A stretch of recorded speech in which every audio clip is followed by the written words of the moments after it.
a difficult one to prepare for, if I'm being honest. Obviously, they had a lad sent off last weekend who we expect to be unavailable. Potential injuries and potential COVID situations up there. And the team's not quite been settled as yet. So very difficult to prepare for. But sometimes that makes my job as manager a bit more simpler. We just got to concentrate on ourselves and our own performance. And the information we gave to the lads today is that if it's a back three, we'll have played it possibly last weekend or at certain times this season. If it's a back four, then similar up at Harrogate and obviously late in Orange. So we'll have come up against some similarities in relation to what we face on Saturday. But we're going to a difficult environment, a difficult ground to go to. The home fans always back them and back them strongly. So we've got to roll our sleeves up and be ready for what will be a physical encounter first and foremost, but hopefully a good footballing game after that. They've maybe struggled a bit for form so far this season as well, but I mean, it's still early days, isn't it? 6 games in to even tell. It's difficult in terms of markers. You look at the results; they had a fantastic results a few weeks back at home to Tranmere, but obviously had a man sent off early last weekend, and we know only too well ourselves how much pressure that puts on the rest of the group. So to come through that game with the result they had always shows where teams are, and obviously they've got good characters, that they're well led, well organised, and we're expecting a tough test. But we know that if we go there and play as well as we possibly can and to the best of our ability, then we'll give ourselves a chance of coming back down the M1 and M5 respectively with some sort of points to show for that, and that's what we're aiming for this weekend.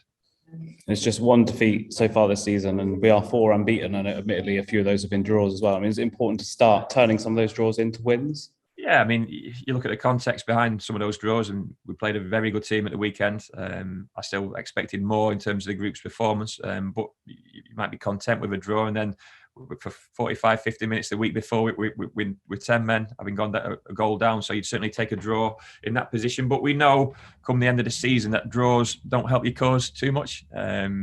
It's incredible how 3 points makes such a big difference, and sometimes you've got to risk a little bit more in terms of risking losing a game and picking up no points whatsoever for the sake of those 3 points. And as we move forward and as we start settling into the rhythm of our game style, then we'll be expecting to pick up more points, and that's through winning games of football. So we're conscious of that and mindful of that, but we're still in early days as yet, and we're still we're going into a run of fixtures where we've got to keep backing ourselves to pick up maximum points.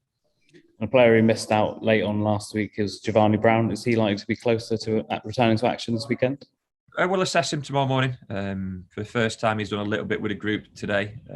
If he can do a little bit more tomorrow with no reaction to today, then he's got a chance for the weekend. Risk and reward in relation to Giovanni. It was a shame he missed out on such a big game last weekend, and a shame we missed him and lost him so late in terms of our preparations. But that's part and parcel of preparing for a game of football. So we hope he'll be involved in some capacity. What that looks like, it remains to be seen. But in terms of where we are physically at the moment, obviously Jack Sparks and Sam Stubbs, the long-term absentees. Josh Coley not too far away from training with the first team. Archie Collins has been with the group this week. This weekend will fall too soon for him, but hopefully he'll get some game time against Wolves the following Wednesday. Colin Daniel got another valuable 90 minutes on Tuesday night. So we seem to be moving in the right direction. And the level of performance on Tuesday was pleasing, not just because it was a good performance, but in terms of the intensity of the game and the physicality of the game. If some more of those players get more minutes the following Wednesday, then they're closer to affecting it on a Saturday. Dan mentioned after the game on Tuesday as well that you went in and spoke to the lads after the performance and you were quite pleased with it. I mean, for you being the former Under-23s coach as well, do those games mean a little bit more?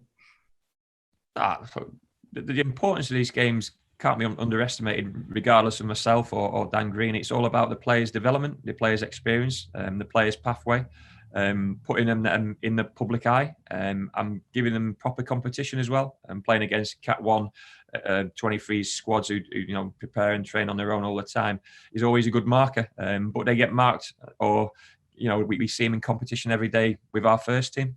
So it's great to see where some of them are at, and my feedback is irrelevant, and my expectation of how they perform is irrelevant. It's all about their own individual production.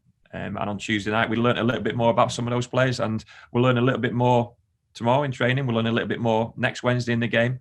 But we just got to keep on pushing them closer and closer to our first team, which is the aim for every single player within our ranks, whether a 16-year-old or a more senior one who needs game time.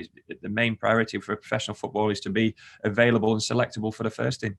And I was so pleased that Nelson got some game time, much needed minutes, and Sonny came through more minutes alongside the likes of Colin Daniels. So different players at different stages of the career, but all with the same aim, and that's to be available and selectable for the first team. Like you say, having those 6 guaranteed games must be really beneficial for you with regards to people, their development and players returning from injury and things. Absolutely, it's almost guaranteed game time of some sort. Proper competition, a game which has something going on it, as opposed to just a friendly game. We're at the group stages of a cup competition against high-level opposition.